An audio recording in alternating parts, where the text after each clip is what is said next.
The advent of the internet has emphasized the importance of being able to communicate. No longer is this just by words, but the visual arts are in the ascendancy.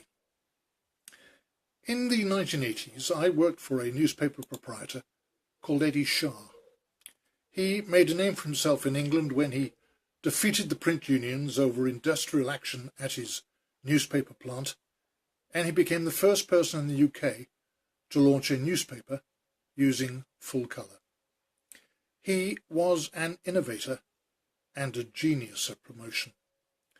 What I learned from Eddie about promoting himself and his company was that it didn't just materialise like a lottery win, but it was the result of consistently hard work.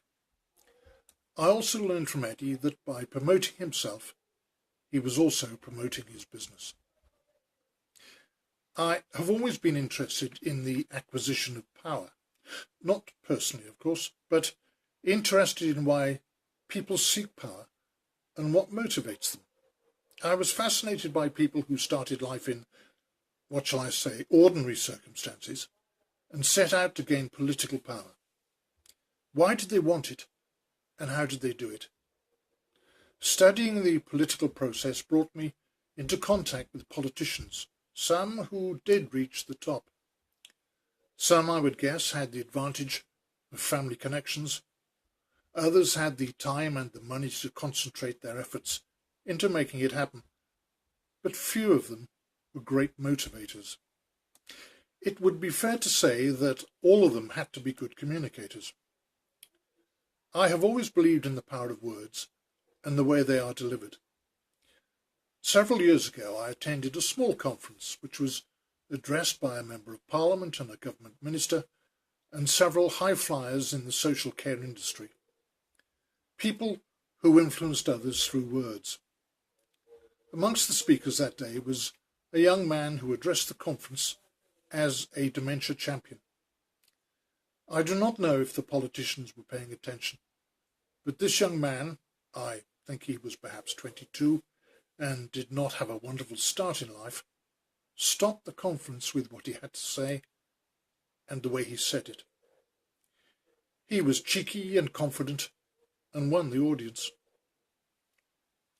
Some years before that, in 1968, I was in America working on Robert Kennedy's primary campaign.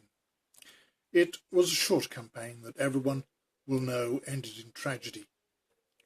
On the 4th of April, Robert was due to speak in Indianapolis.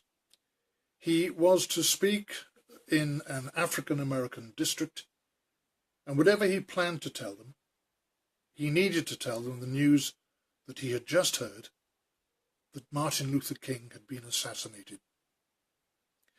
The police advised him that they would not be able to protect him if there was a riot. He spoke without notes for just over 5 minutes, and he spoke from the heart. Throughout America, in 1968, there had been many riots. In Detroit, when I was there had even been a daily curfew. But after Robert's speech in Indianapolis, there was no civil unrest. It was a masterclass in delivering a message in difficult circumstances. What he displayed was bravery. What he promised was hope. This is all on record, and it can all be seen today through the wonder of YouTube. Speaking out and telling people about alcohol-related brain damage, I need the help of politicians, because what all politicians will tell you is that they do it to make a difference. Through the internet, it is easy to see that the problems of alcohol-related brain damage are the same in America and Australia as they are in the UK. In the UK, 75% of the adult population drink alcohol. Yet knowledge of the illness, Korsakoff psychosis, which is permanent brain damage, is confined to the medical profession. For a person in their 20s to get an avoidable, life-changing illness of which they are ignorant should be of concern to everyone. Once people know about Wernicke-Korsakoff syndrome, then we need politicians and administrators to regulate its inclusion in training and for hospitals to ensure that they have a structured pathway. The business of alcohol is massive. Western society embraces alcohol, and we are not opposed to it. We just want people to be aware of what could happen, and somewhere out there is a politician and innovator who could help us make this happen.